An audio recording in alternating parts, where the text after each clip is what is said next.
지방 재배치 수술과 같이 지방 이식을 한다고 생각을 해봐요. 그럼 지방 재배치가 이제 끝나고 나서 지방을 넣어야 될 거 아니에요. 근데 그 상태가 소개가 박리가 돼서 근육 뒤쪽이 이 눈물꼬랑 밑에까지 다 열려있는 상태라고. 근데 내가 지방을 근육보다 깊은 데다 또 넣겠다. 그러면 과연 그게 말이 될까요? 열려있잖아요. 이렇게 열려있지 않아야 내가 원하는 부위에 딱 주입을 하면 그 자리에 멈춰있죠. 근데 이게 열려있다. 그러면 내가 여기다 넣어도 이렇게 흐르잖아. 옆으로 다 움직일 거 아니에요.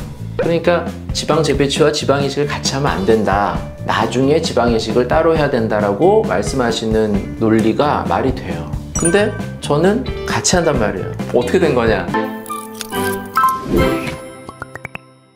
안녕하세요. 상담 오선생의 오선생입니다. 오늘 여러분들께 말씀드릴 내용은 눈밑 지방 재배치와 지방 이식은 같이 하면 안 된다 라는 내용으로 말씀드리려고 합니다. 영상 시청에 앞서 구독과 좋아요 부탁드립니다. 상담을 오신 분 중에 한 분한테 이런 얘기를 들은 적이 있어요.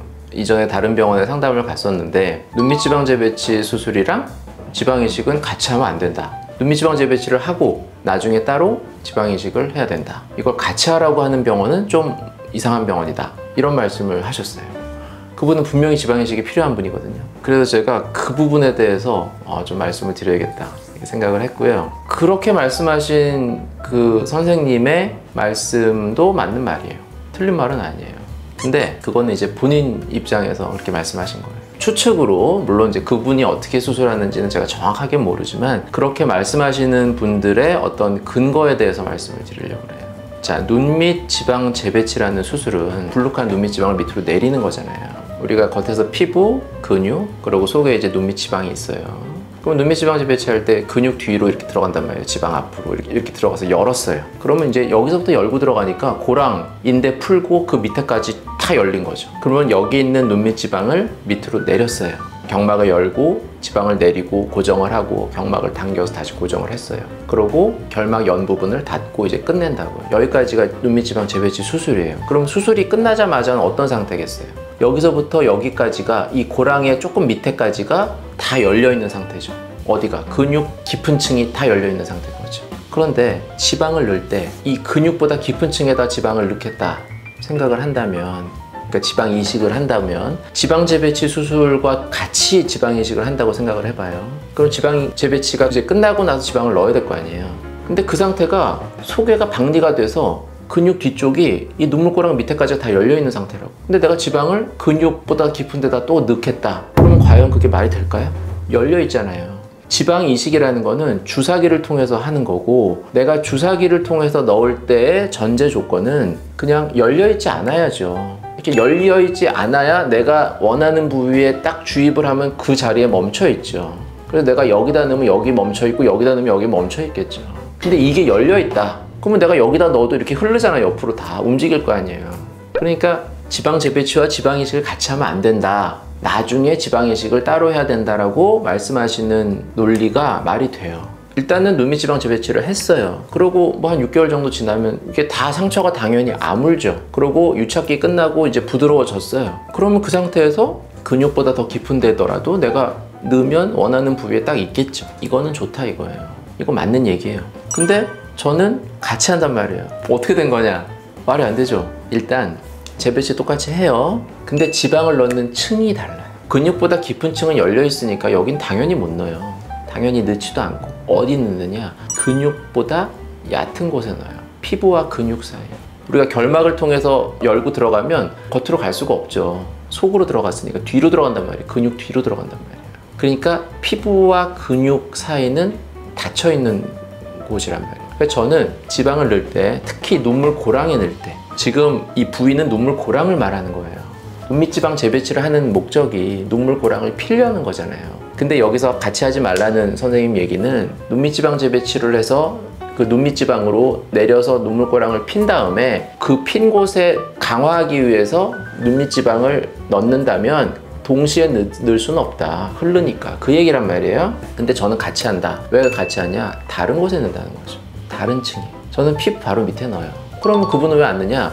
피부 밑에는 원래 잘 안 넣는 곳이에요. 왜 안 넣냐? 바로 밑에 넣으면 피부가 너무 얇기 때문에 넣은 곳이 튀어나오거나 울퉁불퉁해지거나 여러 문제가 생길 수 있어서 원래 안 넣어요. 이 부위는. 넣으면 근육보다 깊은 곳에 넣는 게 맞다고요. 근데 재배치를 해서 다 열려 있으니까 넣으면 안 되겠죠. 그러니까 자신 있게 얘기하시는 거예요. 그거 같이 한다는 병원 가지 마라. 그거 그렇게 하면 안 된다. 그러니까 그분은 본인이 하는 방식에 있어서는 같이 할 수가 없는 거죠. 그러니까 그렇게 말씀하실 수 있어요. 충분히. 그분이 잘못됐다는 게 아니라 그분은 본인이 하는 방식에서는 그렇게 말씀하실 수도 있다고요. 충분히.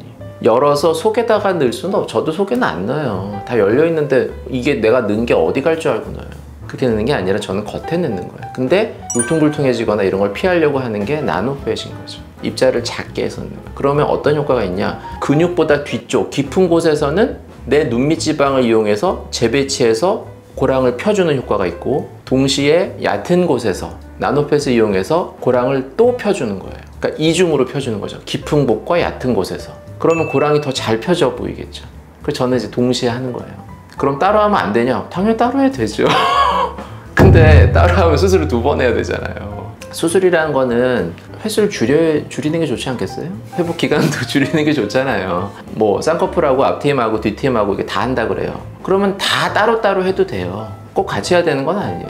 근데 이제 눈밑을 할 때 뻔히 보이니까 이거 고랑을 나노펫을 넣으면 좀 더 효과가 좋을 거라는 게 뻔히 아는데, 그럼 설명을 드리죠. 같이 하면 더 좋을 것 같다고. 그럼 같이 할 수 있으면 너무 좋네요. 이렇게 해서 같이 하시면 돼요. 근데 저는 재배치를 먼저 해서 상태를 보고 그래도 좀 아쉬우면 나중에 나노펫을 하겠습니다. 이렇게 하시는 분들이 있다면 그것도 가능해요. 그게 안 된다는 얘기가 아니에요. 잘못됐다는 얘기도 아니고. 근데 같이 하는 게 안 된다라는 거에 대한 내용을 말씀드려요. 수술 방법이 다르다 이거예요. 속엔 못 넣죠. 겉에니까 가능한 거예요. 저는 이제 겉에 하니까 같이 하는 거에 대해서 얘기를 하는 거예요. 그래서 뭐 제가 하는 지방이식이 특별해서 뭐 속에다 하는데 움직이지 않고 이런 얘기가 아니라, 그러면 뭐 말도 안 되는 거죠. 저는 이제 부위가 다르기 때문에 층이 다르니까 여긴 열려있지 않잖아요. 그러니까 가능하다 이거죠. 근데 저는 나노펫을 많이 해요. 실제 수술하는 분들, 저도 뭐 정확한 통계를 낸 건 아니지만 거의 한 90%를 같이 하는 것 같아요. 진짜 많이 하는 거죠. 솔직히 뭐 재배치도 재배치지만 저는 나노펫을 해서 고랑을 피기 때문에 효과가 좋은 것 같아요. 환자분들이 만족도가 높은 것 같아요. 이게 그냥 재배치만 해도 물론 불룩한 건 좋아지겠지만 그 고랑선이 펴지는 효과는 사실 나노펫이 되게 좋은 것 같아요.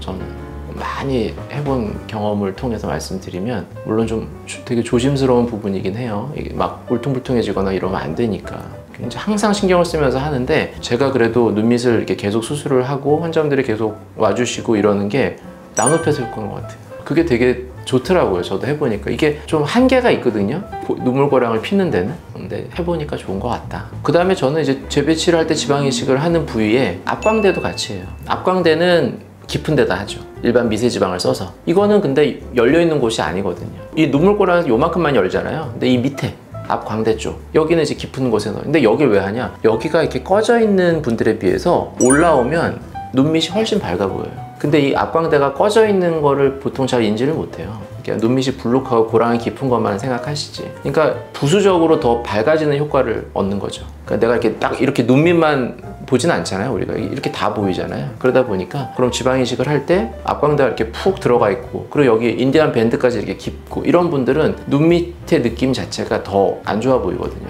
그러니까 지방이식을 할 때 보통 고랑에다 나노펫을 하고, 앞광대 쪽에 볼륨이 없으신 분들은 앞광대 볼륨을 이제 마이크로펫, 미세지방을 이용해서 같이, 이래서 이제 보통 이제 2군데를 해요. 눈밑지방 재배치를 하면서 동시에. 그래서 저는 그렇게 같이 하고 있다, 이렇게 말씀을 드리고 싶습니다. 그럴 때도 저는 동시에 한다면 겉에 하는 거죠. 그럴 수밖에 없어요. 만약에 그 깊은 곳에다가 지방을 넣고 싶으면 따로 넣어야 돼요. 만약 그 정도로 그렇다면, 그 정도로 내가 지방이 없는 경우라면. 근데 저는 이게 동시에 할 때는 항상 겉에다가만 넣는 거예요. 같이 넣을 수 없다니까요. 그러니까 지방이 없는 사람의 경우에는 웬만하면 재배치를 잘 안 해요. 그냥 지방 이식을 하는 경우들도 많고. 근데 지방이 적은데도 꼭 지방 재배치를 해야 되는 경우는 보통 보면 눈물고랑 인대가 엄청 강한 사람이에요. 그럼 이거는 지방 이식만으로 이 고랑이 다 펴지기가 힘들어요. 인대가 워낙 강하게 끌고 들어가 있기 때문에. 이런 경우는 고랑 인대를 풀기 위한 목적으로 재배치를 하게 돼요. 그 다음에 이제 이식하는 거는 겉에다가 나노펫을 이용해서 그 피부 밑에다가 좀 넣게 돼요. 근데 이렇게 했는데도 그래도 지방이 좀 부족하다 싶으면 결국은 나중에 따로 근육 뒤쪽에다가 지방을 또 넣을 수 있는 거죠. 근데 그거는 동시에는 못해요. 그 부위 자체는. 네, 지금까지 눈밑지방 재배치와 지방이식은 같이 하면 안 된다라는 내용으로 말씀드렸고요. 더 궁금하신 점 있으시면 댓글로 남겨주시면 제가 직접 답변 달아드리도록 하겠습니다. 지금까지 상담 오 선생의 오 선생이었습니다. 감사합니다.